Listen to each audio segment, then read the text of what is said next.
इस वक्त की बड़ी खबर, कांग्रेस प्रवक्ताओं की आज दिल्ली में वर्कशॉप है। इंदिरा गांधी भवन में सुबह 11 बजे वर्कशॉप होगी। मोदी सरकार को कई मुद्दों पर घेरने की ट्रेनिंग दी जाएगी। जयराम रमेश, सुप्रिया श्रीनेत और पवन खेड़ा जैसे नेता टिप्स देंगे।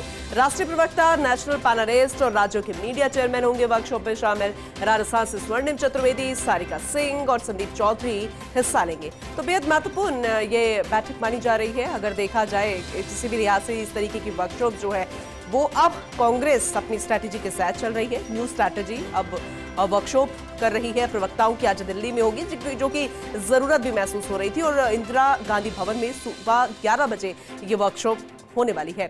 तो महत्वपूर्ण जानकारी लेंगे। सीनियर स्पेशल रिपोर्टर दिनेश टांगी हमारे साथ जुड़ चुके हैं। दिनेश जी, जरा इस वर्कशॉप को लेकर भी जानकारी दीजिएगा, क्योंकि इससे पहले भी आपने अपडेट दिए थे और कई मायनों में इसे खास माना भी जा रहा है और जरूरत भी है। तो जरा डिटेल में बताइएगा। जी देखिए, कांग्रेस रणनीतिकारों को ये लगता है कि पहलगाम हमले के बाद देश की जो सियासी परिस्थितियां है उसमें यहाँ पर बदलाव आया है। जिस तरह ऑपरेशन सिंदूर हुआ और उसके बाद सीज फायर की घोषणा होती है, तो उसके बाद लगता है कि कहीं न कहीं मोदी सरकार बैकफुट पर है।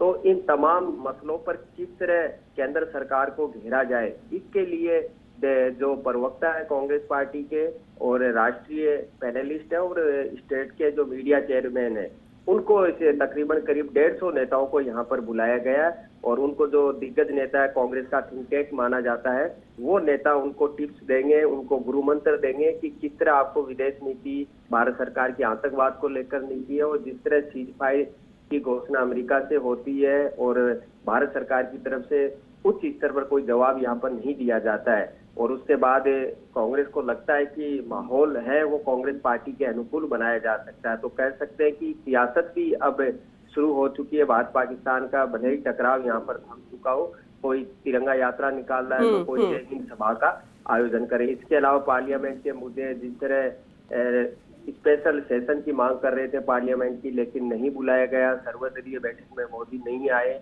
अमेरिका को बिल्कुल जवाब नहीं दिया जा रहा। तो अब किस तरह नए सिरे से और नए मुद्दों पर नवाचार और एक्सपेरिमेंट करते हुए केंद्र सरकार को घेरना है, इसी तरह की ट्रेनिंग है इनको वर्कशॉप में दी जाएगी। और पवन खेड़ा है या फिर बात करें सुप्रिया श्रीनेत है जो सोशल मीडिया देखती है, जयराम रमेश जी, कांग्रेस में प्रवक्ताओं की बात करें तो कई बार ऐसा होता है कि बयानबाजी के चक्कर में या फिर सरकार को घेरने के चक्कर में सिर्फ छोटे नेता ही नहीं, बड़े नेता भी खुद ही कटघरे में खड़े हो जाते हैं। कई बार ऐसी बयानबाजी हो जाती है।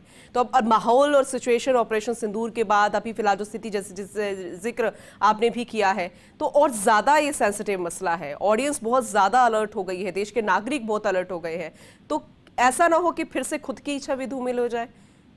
जी बिल्कुल, क्योंकि पिछली बार जब पुलवामा हमले के बाद सर्जिकल स्ट्राइक हुई थी तो उस पर कई तरह के सवाल खड़े किए थे। कांग्रेस पार्टी को फिर मोदी सरकार ने कटघरे में खड़ा किया था कि ये सेना का अपमान करे। लेकिन इस एपिसोड की हम बात करें तो पहले ही कांग्रेस पार्टी ने एक गाइडलाइन जारी कर दी थी कि अधिकृत नेता के अलावा कोई भी बयानबाजी नहीं देंगे। और CWC में जो प्रस्ताव पारित किया गया कि हम सरकार और सेना के हर मूवमेंट और कदम के साथ है। तो इस बार कांग्रेस के नेताओं ने कह सकते हैं कि बयानबाजी को लेकर कोई यहाँ पर गलती नहीं की है।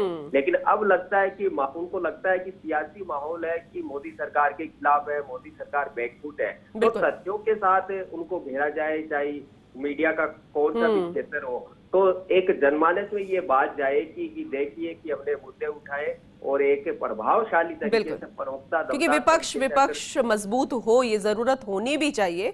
और जैसे कि आपने जिक्र किया विस्तार से, दिनेश जी बहुत शुक्रिया फिलहाल इस जानकारी के लिए। आगे भी आपसे अपडेट लेते रहेंगे।